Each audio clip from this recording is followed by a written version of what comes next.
Assalamualaikum warahmatullahi wabarakatuh. Perkenalkan, nama saya Naili Ma'rifah dengan 3 NIM belakang 181. Di sini izin saya mempresentasikan hasil analisis saya mengenai etika, sosial, dan sistem informasi terhadap analisis pembelajaran jarak jauh selama COVID-19. Yang pertama ada pendahuluan.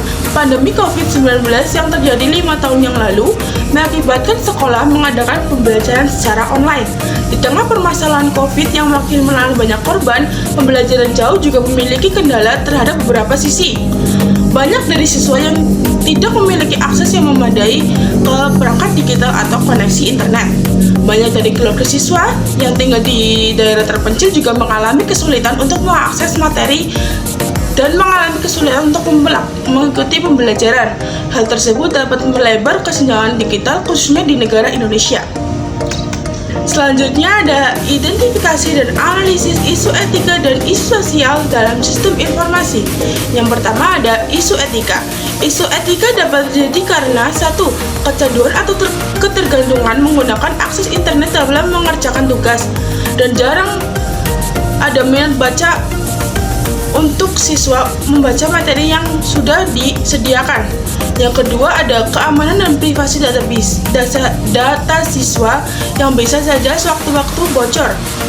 Yang kedua ada isu sosial. Isu sosial ini dapat terjadi karena kesenjangan digital yang berbeda pada setiap siswa.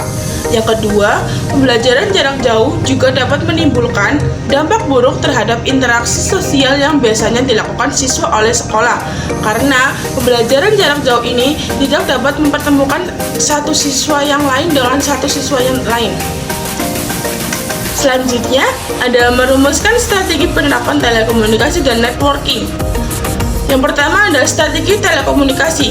Strategi ini dapat digunakan untuk penggunaan media pembelajaran elektronik yang memadai bagi siswa untuk menjaga keamanan data yang sudah direkomendasikan. Media pembelajaran ini bisa dikategorikan seperti aplikasi Google Classroom ataupun Zoom yang mudah diakses siswa. Yang kedua ada strategi networking.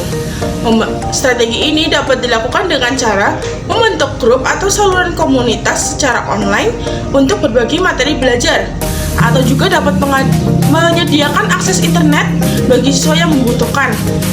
Misalnya menyediakan kartu perdana yang sudah diisi kuota untuk yang memiliki jangkauan internet yang stabil, sehingga siswa dapat mengakses materi belajarnya. Selanjutnya ada mengembangkan strategi keamanan informasi. Melakukan pengembangan terhadap strategi keamanan informasi pada saat pembelajaran jarak jauh adalah penting dilakukan. Hal ini dilakukan guna melindungi dan mengamankan data pribadi milik siswa atau guru ataupun sekolah yang bersangkutan selama COVID-19. Beberapa langkah atau cara yang dapat dilakukan untuk mengembangkan strategi keamanan informasi yaitu: yang pertama, pemilihan platform belajar yang aman dan menyediakan fitur keamanan yang solid dan kontrol akses yang kuat. Yang kedua, mengimplementasikan dan terus-menerus memperbarui semua akses pembelajaran secara rutin dan berkala dan dilengkapi dengan fitur keamanan. Yang ketiga, pelatihan dan edukasi kepada semua pihak terkait tentang cara mengakses media pembelajaran yang akan digunakan. Yang keempat atau yang terakhir, lakukan pemantauan aktif pada kegiatan pembelajaran online yang bisa mendeteksi atau berpotensi terhadap ancaman keamanan. Selanjutnya ada merencanakan dan mengimplementasikan sistem pendukung pengambilan keputusan. Yang pertama adalah rencana sistem. Rencana sistem ini dapat dilakukan dengan cara mengidentifikasi atau identifikasi keperluan data-data untuk pengambilan keputusan pada siswa dapat dilakukan saat pembelajaran. Dalam hal ini misalnya kehadiran siswa, partisipasi siswa dalam pelaksanaan kelas online. Yang kedua, implementasi sistem.